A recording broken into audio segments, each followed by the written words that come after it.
Hello students, अस्सलाम वालेकुम and welcome back to my channel. मैं हूं इंजीनियर उस्मान खान और आज आपको कराऊंगा क्लास 9 की मिस्ट्री चैप्टर नंबर 11 के एक्सरसाइज के शॉर्ट क्वेश्चंस। टोटल क्वेश्चंस हमारे पास हैं कितने? 9 क्वेश्चंस हैं। इनके मैंने हमेशा की तरह आसान, सिंपल, इजी आंसर्स लिख के रखे हुए हैं। अब बस आपको ना थोड़े बहुत कॉन्सेप्ट रिवाइज करवाता जाऊंगा कि हमने चैप्टर के बीच में क्या पढ़ा है। वही बातें दोबारा मैंने उनको आसान लफ्जों में करके इनके आंसर्स बना लिए हैं। तो बस अब हम पढ़ना स्टार्ट करते हैं और 9 क्वेश्चंस को करते हैं बहुत आसान सिंपल तरीके से। और इस तरह पढ़ेंगे कि आपको बस अभी पढ़ने के बाद फौरन आपको याद भी हो जाएंगे। तो जी ठीक है, फिर हम स्टार्ट करते हैं, चलते हैं पीडीएफ की तरफ। पहला हमारे पास क्वेश्चन है, differentiate between organic and inorganic compound. देखो यार, इसको देखते ना आपने डर नहीं जाना। मैंने थोड़ा सा ना डिफरेंशिएट वाला जो क्वेश्चन होता है ना, उसको वैसे ही थोड़ा सा ना बड़ा लिखना पड़ता है ताकि हमें ना प्रॉपर नंबर मिल जाए इसके। तो इसीलिए आपने ना परेशान नहीं होना। आप चाहें तो इसको पैराग्राफ जिस तरह मैंने लिखे हैं इस फॉर्म में लिख दें, या फिर आप ना इस तरह लिख दें बीच में लाइन लगा के, ऑर्गेनिक कंपाउंड्स और इनऑर्गेनिक कंपाउंड्स। ठीक है, यहाँ पर आप इस तरह करके लिख सकते हो, जिस तरह आपका दिल करे लिख सकते हो। लेकिन मैंने पॉइंट्स वगैरह जो क्लियर किए ना वो मैंने बताया तो हूँ आपको यहाँ पर। फिर आपकी मर्जी है, आपको ये आंसर आसान लगता है तो आप ये भी लिख लो। अगर आपको कुछ और आंसर आसान लगता है, कॉन्सेप्ट तो आपके पास है ही ना, लेक्चर्स तो आपने ले लिए हैं मेरे, तो फिर आपको जिस तरह चाहो लिख सकते हो आंसर। तो ऑर्गेनिक और इनऑर्गेनिक कंपाउंड्स में फर्क करते हैं। Organic compounds are the compound that are always contain carbon and mostly hydrogen too. अच्छा, ऑर्गेनिक कंपाउंड तो वो होगा जिसके अंदर कार्बन कार्बन ही होगा। ठीक है, कार्बन से ही वो कंपाउंड्स बनते होंगे और उसके अंदर साथ साथ ना हाइड्रोजन भी हो सकता है। यानी कि कार्बन तो होगा ही लेकिन साथ साथ हाइड्रोजन भी होगा। अगर हम हाइड्रो ऑर्गेनिक कंपाउंड्स की ही कुछ टाइप जैसे कि हाइड्रोकार्बन्स की बात करें तो वो कार्बन और हाइड्रोजन के बॉन्ड से ही मिलके बनती है, तो इसमें हाइड्रोजन भी होगा। They are usually found in living things. Organic compound ज्यादातर लिविंग थिंग्स में मिलते हैं, जैसे कि प्लांट्स हो गए और एनिमल्स हो गए। Examples include glucose, proteins, fat. Glucose कहाँ है? हम खाते भी हैं, हमारी बॉडी के अंदर भी होता है। किस फॉर्म में खाते हैं? रोटी चावल की फॉर्म में खाते हैं। प्रोटीन मीट की फॉर्म में हम खाते हैं। फैट्स हम ऑयल्स की फॉर्म में खाते हैं। एंड मिथेन, और मिथेन जो है ना वो हमारे घरों के चूल्हे में आती है। तो ये सारा सारा कुछ जो भी है ना, ये हमने देख लिए हैं एग्जाम्पल्स के तौर पे कि ऑर्गेनिक कंपाउंड्स ये होते हैं। अब क्यों होते हैं? ग्लूकोज के अंदर भी कार्बन हाइड्रोजन बॉन्ड है, प्रोटीन के अंदर भी कार्बन हाइड्रोजन बॉन्ड है, फैट के अंदर भी कार्बन हाइड्रोजन बॉन्ड है। इनके स्ट्रक्चर बहुत मुश्किल है इसलिए क्लास 9 में नहीं पढ़ाए गए। लेकिन मीथेन का स्ट्रक्चर बड़ा आसान है, CH4 इसको कहते हैं। हम लेक्चर्स के दौरान बहुत ज्यादा डिस्कस किया था हमने इसको। तो मीथेन भी हमारे पास एग्जाम्पल हो गई ऑर्गेनिक कंपाउंड्स की। These compounds can form long chains or rings because of carbon's bonding ability। अब हमने आपको याद होगा कि लेक्चर नंबर 1 पढ़ा था इंट्रोडक्शन वाला इसी चैप्टर का। उसमें डिस्कस किया था कि कार्बन की ना कुछ सलाहियतें हैं जिसकी बिना पर ना कार्बन इतनी लॉन्ग चेन्स बना के ऑर्गेनिक कंपाउंड्स बना लेता है। तो यही हम यहाँ पर बात करें कि इस तरह के जो कंपाउंड्स होते हैं ना, जो कि ऑर्गेनिक कंपाउंड्स होते हैं, लॉन्ग चेन बना लेते हैं। लेक्चर्स लिए हैं तो पता है चेन क्या होती है, कार्बन कार्बन इस तरह अरेंज होते हैं आपस में। या फिर ये ब्रांच चेन भी बना ले सकते हैं, या फिर ना ये रिंग्स की शेप भी बना सकते हैं। तो ये कार्बन की सलाहियत है कि कार्बन सारा कुछ ये कर लेता है। और कार्बन की बात क्यों कर रहा हूँ? क्योंकि ऑर्गेनिक कंपाउंड्स बनते ही कार्बन से हैं। अब जरूरी नहीं है कि हर कार्बन कंटेनिंग कंपाउंड ऑर्गेनिक हो, लेकिन हर ऑर्गेनिक कंपाउंड कार्बन कंटेनिंग ही होता है। ये एक बड़ी अहम बात मैंने की है, इसको ध्यान में बिठा के रखना। अब हम बात करें, अगर इनऑर्गेनिक कंपाउंड्स की, ये बनते हैं कार्बन के अलावा बाकी जो एलिमेंट्स होंगे ना वो आपस में बॉन्ड बना के कोई कंपाउंड बनाएंगे तो उसको हम कह देंगे वो इनऑर्गेनिक कंपाउंड है। अब हमने एक्सेप्शंस पढ़ी थी, जैसे कि कार्बन डाइऑक्साइड हो गया, कार्बोनेट्स हो गया, साइनाइड्स हो गया, साइनेट्स हो गया और कार्बाइड्स हो गए। ये सारी एग्जांपल्स हमने इंट्रोडक्शन वाले लेक्चर में पढ़ी थी। ये एक्सेप्शंस हैं, सबके अंदर कार्बन होता है लेकिन ये ऑर्गेनिक कंपाउंड नहीं है। मैं अपनी बात जो मैंने अहम बात की थी उसको मैं दोबारा रिपीट करता हूँ। हर ऑर्गेनिक कंपाउंड कार्बन कंटेनिंग ही होता है, लेकिन हर कार्बन कंटेनिंग कंपाउंड ऑर्गेनिक हो ये जरूरी नहीं होता। ठीक है जी। They are mostly found in non living things like rocks. पत्थरों में मिलते हैं, और इनऑर्गेनिक कंपाउंड्स में मिनरल्स में मिलते हैं, वाटर पानी में मिलते हैं। पानी में अंदर जिस तरह मिनरल्स होते हैं ना, मिनरल्स सोडियम होता है, मैग्नीशियम होता है पानी के अंदर। तो ये जितने मिनरल्स है ना, स्किन की बात हो रही है। और आप ये भी कह सकते हैं कि ये जितने भी हम कंपाउंड्स यहाँ पर नाम पढ़ रहे हैं ना, ये इनऑर्गेनिक कंपाउंड्स ही हैं।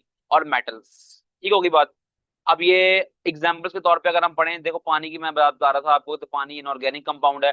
सॉल्ट जो है वो भी इनऑर्गेनिक कंपाउंड है, NaCl जो हम घरों में इस्तेमाल करते हैं। Sulphuric acid, H2SO4। आपने चैप्टर नंबर 7 मुझसे पढ़ा हुआ है, तो मैंने आपको कुछ एसिड्स का नाम याद करवाए थे। Hydrochloric acid, nitric acid, acetic acid. ठीक है, याद अगर हो कुछ तो। वो सारे के सारे जितने भी एसिड्स की टाइप है ना वो भी इनऑर्गेनिक ही होती हैं। बस आप ये देख लो ना, जिसमें कार्बन नहीं होगा तो वो बाकी जितने भी 117 एलिमेंट्स बनते हैं, 117 एलिमेंट्स जितने भी हैं वो इस तरह की भी बॉन्डिंग करेंगे तो वो क्या करेंगे, वो इनऑर्गेनिक कंपाउंड्स ही बनाएंगे। चलते हैं क्वेश्चन नंबर 2 की तरफ। Why are organic compound found in large number? Organic compound हमें इतनी ज्यादा तादाद में क्यों पाए जाते हैं और हमें क्यों मिलते हैं? मैंने आपको बताया था कि जो मेरी सर्च के मुताबिक ना 32 मिलियन, 32 मिलियन ऑर्गेनिक कंपाउंड अब तक हम इंसान या तो नेचुरली हम फाउंड कर चुके हैं, हम नेचर में हमें मिल गए हैं वो, या फिर हमने खुद बना लिए हैं उनको। तो 32 मिलियन यानी कि 3 करोड़ 20 लाख इतने ऑर्गेनिक कंपाउंड्स हैं। तो वो इतने लार्ज नंबर में क्यों होते हैं? Because carbon can form a long chain, carbon की ही वजह से ये बनते हैं, क्योंकि कार्बन लॉन्ग चेन बना लेता है। और कार्बन की सलाहियत सारी हमने इंट्रोडक्शन वाले लेक्चर में पढ़ ली थी। लॉन्ग चेन्स बना सकता है, कार्बन रिंग्स बना सकता है, स्ट्रॉन्ग बॉन्ड बना सकता है अदर एटम्स के साथ। This make thousand of different organic compounds possible. तो हजारों डिफरेंट तरह के ऑर्गेनिक कंपाउंड्स बनना पॉसिबल है। ठीक है, डिफरेंट तरह के मैंने लिखा है, देखो 32 मिलियन ऑर्गेनिक कंपाउंड्स है ना, लेकिन अगर हम बात करें अल्केन्स की, अल्केन्स के अंदर बहुत सारे मेंबर्स आते हैं, तो हम उसको सिर्फ एक type of organic compound he discuss करेंगे, तो इसलिए मैंने थाउजेंड्स का लफ्ज यहाँ पर लिखा है, मिलियंस का नहीं लिखा। क्वेश्चन नंबर 3 में चलते हैं। Name the products which are obtained when natural gas is oxidised under the control conditions. ये थोड़ा आंसर मैंने डिटेल से लिखा है, लेकिन अगर आप चाहो ना तो पहला पैराग्राफ जो मैं बताऊंगा अभी, आप वहां तक भी लिख सकते हो, लेकिन मैं सोच रहा था कि इसको डिटेल से लिखना ही पॉसिबल, अगर हम आपको लिख आप याद कर सकते हैं, आपके लिए पॉसिबल है याद करना, तो आप जरूर इसको लिखें केमिकल रिएक्शंस के साथ। अगर नहीं तो मैं बता दूंगा कितना लिख सकते हो तो काफी है। अब हमने प्रोडक्ट्स बतानी है कि कौन कौन सी चीजें हमें मिलती हैं जब हम नेचुरल गैस, नेचुरल गैस किसको कहते हैं, मैंने बताया भी था कि नेचुरल गैस इज मोस्टली या फिर मेनली कंपोज्ड ऑफ मीथेन। तो मीथेन यानी कि CH4 को हम नेचुरल गैस कहेंगे। ऑक्सीडाइज करते हैं, जब इसको हम ऑक्सीडाइज करते हैं यानी कि ऑक्सीजन से रिएक्शन करवाते हैं under the controlled conditions. Control conditions, आप बात मेरी समझने की कोशिश करना। ऑक्सीजन ऑक्सीडाइज मींस कि ऑक्सीजन से रिएक्शन करा रहे हैं, यानी कि हम नेचुरल गैस को ऑक्सीजन दे रहे हैं। जब नेचुरल गैस को हम ऑक्सीजन दे रहे हैं कंट्रोल्ड कंडीशन के अंदर, तो भाई हमारी जो ऑक्सीजन की सप्लाई होगी ना वो लिमिटेड होगी, कम सप्लाई में ऑक्सीजन मिल पाएगा हमारे नेचुरल गैस को। इसलिए अब इसका आंसर ना उसी मुताबिक मैंने लिखा जो कॉन्सेप्ट मुझे यहाँ पर समझ आया। Natural gas is mainly contains methane. Natural gas के अंदर 85% तक जो है ना वो मिथेन होता है, इसलिए हम उसको मिथेन ही कह रहे हैं नेचुरल गैस को। वन मिथेन इज ऑक्सीडाइज, जब मिथेन का रिएक्शन कराते हैं हम ऑक्सीजन के साथ under the controlled condition. Control condition means limited supply of oxygen, ठीक है, एंड लो टेम्परेचर। ऑक्सीजन की अन्य वहां सप्लाई नहीं दे देनी है, बस बहुत थोड़ी सप्लाई देनी है, और टेम्परेचर भी लो रखना है। It does not burn completely, तो ये कंप्लीटली ऑर्गेनिक कंपाउंड हमारा यानी कि मिथेन नेचुरल गैस हमारी कंप्लीटली बर्न नहीं होती, जल नहीं पाती, बट गिव्स यूजफुल प्रोडक्ट। लेकिन ये कुछ अहम प्रोडक्ट्स हमें देती है, जैसे कि कार्बन ब्लैक, सिंपल कार्बन देती है, ठीक है, कार्बन मोनोऑक्साइड CO देती है, या फिर फॉर्मेल्डिहाइड देती है। अब ये किस किस तरह बनते हैं वो अब यहाँ पर मैं आपको डिस्कस करता हूँ। कार्बन ब्लैक हासिल करने के लिए हम नेचुरल गैस की ऑक्सीडेशन करेंगे O2 सिंपल, तो हमारे पास C अलग हो जाएगा और 2H2O वाला हो जाएगा। देखो ये C है, ये अलग हो गया, और यहाँ पर आप देखो कि 4 हाइड्रोजन हैं और 2 ऑक्सीजन है, तो यहाँ पर अगर हम 2H2O लिखते हैं तो 4 हाइड्रोजन और 2 ऑक्सीजन पूरे हो गए। आपका जवाब होगा बिल्कुल हो गए, क्योंकि ये 2H2 के साथ भी है और ये 2O के साथ भी है। तो हमारे पास कार्बन ब्लैक इस तरह, ये जो C है ना, हमने कार्बन ब्लैक की फॉर्म में ऑब्टेन कर लिया, यानी कि सिंपल कार्बन की फॉर्म में हमने हमें मिल ही है ये। अब कार्बन मोनोऑक्साइड अगर मिलना है ना हमें, तो किस तरह करेंगे हम, 2CH4 यानी कि 2 मीथेन के मोल्स लेंगे और 3 O2 के मोल्स लेंगे, तो 2 कार्बन मोनोऑक्साइड बन जाएंगे, साथ में वाटर बन जाएगा।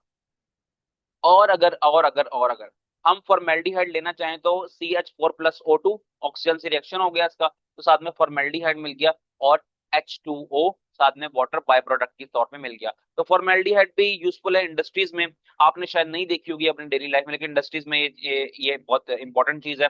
और कार्बन मोनोऑक्साइड वैसे तो पोल्यूटेंट है, लेकिन इंडस्ट्री में इसका इस्तेमाल हो सकता है। कार्बन ब्लैक का भी वैसे बहुत ज्यादा एप्लीकेशन है। In control oxidations of methane, useful product like carbon black, carbon monoxide and formaldehyde obtained instead of carbon dioxide and water. Carbon dioxide और वाटर अगर मिलेगा ना तो फिर इसका ज्यादा कोई काम नहीं है। वाटर इतना नहीं मिल जाएगा कि हमारी टैंकियां फुल हो जाएं घरों की, ऐसा नहीं होगा। तो वाटर जो है ना बड़ा थोड़े अमाउंट में ही निकलता है, तो इसलिए यहाँ पर कार्बन डाइऑक्साइड और वाटर की बजाय, कार्बन डाइऑक्साइड और वाटर कब बनता है, जब कंप्लीट ऑक्सीडेशन करें, कंप्लीट हम ऑक्सीजन की सप्लाई दें। जब हम कंप्लीट सप्लाई नहीं देंगे तो फिर कार्बन मोनोऑक्साइड बनेगा, कार्बन ब्लैक बनेगा और फॉर्मेल्डिहाइड बनेगा। अब आपने रिएक्शंस नहीं लिखने तो कोई मसले की बात नहीं है, आप यहां से आंसर स्टार्ट करो नेचुरल गैस से और खत्म कर दो यहाँ पर यूजफुल प्रोडक्ट लाइक यहाँ तक, ठीक है, फॉर्मेल्डिहाइड तक इतना कर लो, रिएक्शंस ना लिखो, मर्जी है अब आपकी। How naphtha fraction is decomposed to give lower hydrocarbon, बड़ा ही मशहूर टॉपिक मैंने पढ़ाया था आप लोगों को इसी चैप्टर के अंदर। नेफ्था के बारे में बहुत बताया था, मैंने कहा था कि क्रूड ऑयल को हम क्रूड ऑयल जो कि हम समंदरों से या जमीन के नीचे से निकालते हैं, तो उसको हम करते हैं फ्रैक्शनल डिस्टिलेशन, जिससे हम पेट्रोल, डीजल और कैरोसिन ऑयल, फर्नेस ऑयल, ये सब चीजें अलग कर लेते हैं। उसके बाद जो और साथ में नेफ्था अलग हो जाता है, नेफ्था भी निकाला था उसके अंदर से, ठीक है। और नेफ्था चूंकि होता है हायर हाइड्रोकार्बन इसके अंदर होते हैं, यानी कि नंबर ऑफ कार्बन हाइड्रोजन बहुत ज्यादा होते हैं, तो इसकी प्रैक्टिकल एप्लीकेशंस कोई नहीं है, इसलिए हम नेफ्था की आगे क्या करते हैं, नेफ्था की हम करते हैं क्रैकिंग। तो वही क्रैकिंग वाला जो कॉन्सेप्ट पढ़ा था ना, उसी का जिक्र है, मैंने बस टू द पॉइंट आंसर लिखा है, बाकी आपने प्रॉपर पूरा नेफ्था वाला कॉन्सेप्ट याद करने। लेक्चर नंबर 3 में आई थिंक हमने डिस्कस किया था, 3 में या फिर हमने 4 में डिस्कस किया होगा, आप देख सकते हैं। नेफ्था इज हीटेड, नेफ्था की जब हम क्रैकिंग करते हैं तो नेफ्था को हीट अप करते हैं, और हीट अप करने का टेम्परेचर बुक में जो लिखा हुआ था ना, वो लिखा था 500 Celsius temperature. With a catalyst, catalyst जिसका नाम है zeolite at high temperature, temperature 500 लिखा था, to be very precise book में जो लिखा था, ठीक है। आप चाहो तो लिख सकते हो 500, लेकिन बस आप हाई टेम्परेचर भी लिख दो तो बात बन जाएगी। This break a large hydrocarbon into smaller ones like alkanes and alkenes. तो नेफ्था जो कि हायर हाइड्रोकार्बन होते हैं, इट मींस कि उसके अंदर number of carbon and hydrogen बहुत ज्यादा होते हैं, तो वो ब्रेक डाउन हो जाता है, वो टूट जाता है इनटू स्मॉलर वन, और जिससे कि वो बनाता है अल्केन्स और अल्कीन। अल्केन्स और अल्कीन्स के जो शुरू शुरू के मेंबर्स हैं ना, जैसे कि इथेन, इथेन हो गया और इथीन हो गया, स्टार्टिंग के मेंबर्स के अंदर 2-3 कार्बन हो, ठीक है, इस तरह समझ लो आप। तो ज्यादा नंबर ऑफ कार्बन टूटते हैं और 2-3 कार्बन वाला कंपाउंड ये जनरेट कर लेते हैं, जिनकी आगे हमारे पास एप्लीकेशंस बहुत ज्यादा है, वो यानी कि डेली लाइफ में इस्तेमाल होती है। नेफ्था वाला लेक्चर ले लेना आप, तो वहां पर आपको ये बातें मैंने मजीद अच्छे से समझाई थी। Write down the molecular formula, molecular formula लिखो, स्ट्रक्चरल फॉर्मूला लिखो, और कंडेंस फॉर्मूला लिखो, किसका, आइसोब्यूटेन का। लो जी, आइसोब्यूटेन तो आप लोगों ने शायद नहीं देखा होगा लेक्चर नंबर 2 में, लेकिन लेक्चर नंबर 2 में ब्यूटेन को पढ़ा आपने डिस्कस किया था। अब उसी ब्यूटेन की मुनासबत से हम मॉलिक्यूलर, स्ट्रक्चरल और कंडेंस फॉर्मूला सब लिखेंगे। परेशान नहीं होना, मिलकर लिखते हैं। यहाँ पर मैंने पहले से बिल्कुल भी नहीं लिखे, ये जगह छोड़ दी, सिर्फ आप लोगों के साथ मिलकर लिखूंगा मैं, इसलिए मैंने जगह छोड़ी। ओके, मॉलिक्यूलर फॉर्मूला मैंने लिख लिया, C4H10, ये तो बड़ा आसान है। मेरे पास जर्नल फॉर्मूला था जो मैंने लेक्चर नंबर 2 से याद किया था, CnH2n+2। ब्यूटेन होता है, इसका रूट होता है बट, इसका रूट क्या होता है, बट, और इसका जो होता है क्या कहते हैं, सफिक्स, सफिक्स होता है एन, क्योंकि ये सिंगल बॉन्डिंग होती है, तो इसलिए इसका नाम बन गया ब्यूटेन। तो ब्यूटेन बट होता है, इसके अंदर नंबर ऑफ कार्बन 4 होते हैं, तो सी एन की जगह मैं 4 पुट करूंगा, एन की जगह मैं 4 पुट करूंगा, तो हो जाएगा C4H2n, है ना। तो एन की जगह 2 पुट किया था, और सॉरी 4 किया था, 4 2 8 और +2 10, H10। तो C4H10 मैंने यहाँ पर लिख दिया पहले से।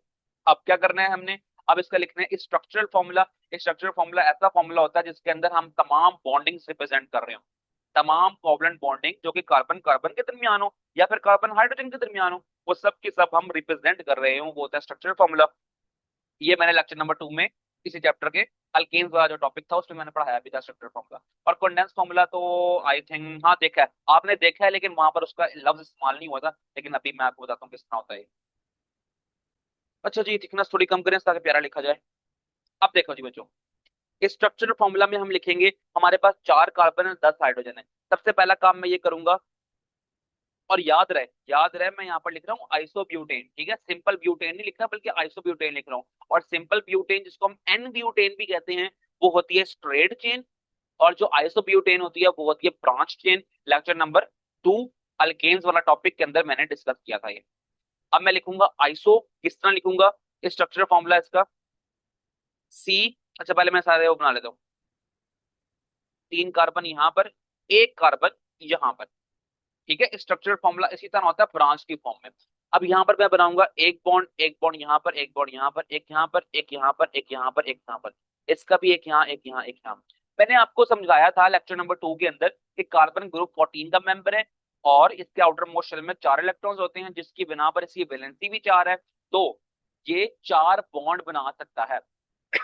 अब देखो पहला कार्बन, देखो पहला कार्बन ने एक बॉन्ड हाइड्रोजन से यहाँ बनाया, एक बॉन्ड यहाँ से बनाया, एक बॉन्ड यहाँ बनाया इसने, दूसरे वाले ने यहाँ बनाया, और ठीक है तीसरे ने एक यहाँ बनाया, एक यहाँ बनाया, और एक यहाँ पर बनाया, चौथे ने एक इससे बनाया, एक इधर से बनाया, और एक इधर से बनाया।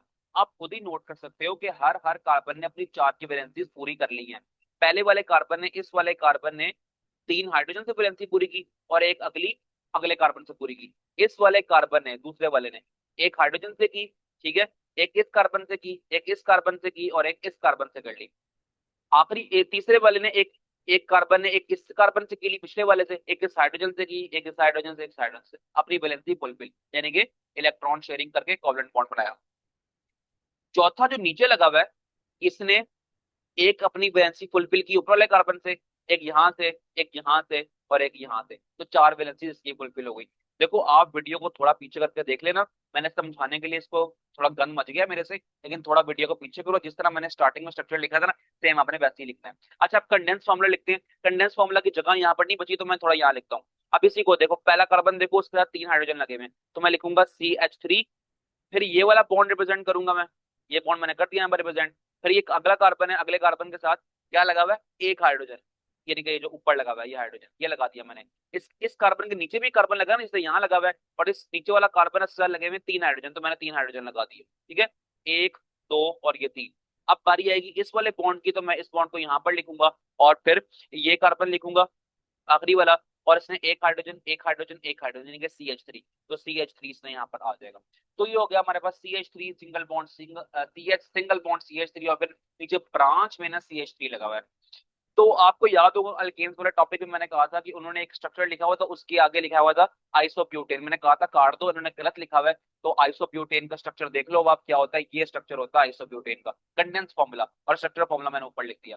देखो वीडियो पीछे करो, वीडियो पीछे करके प्रॉपर जिस तरह मैंने लिखा था ना स्टार्टिंग में, उस तरह लिखो। जो मैंने गंद मचाया ना, सिर्फ आप लोगों को समझाने के लिए मचाया, बाकी अब आप लोग समझदार हो कि किस तरह आपने इसका आंसर देना है। जो कुछ पूछा था मैंने बता दिया। चलते हैं क्वेश्चन नंबर 6 की तरफ। How are organic compounds useful for earth?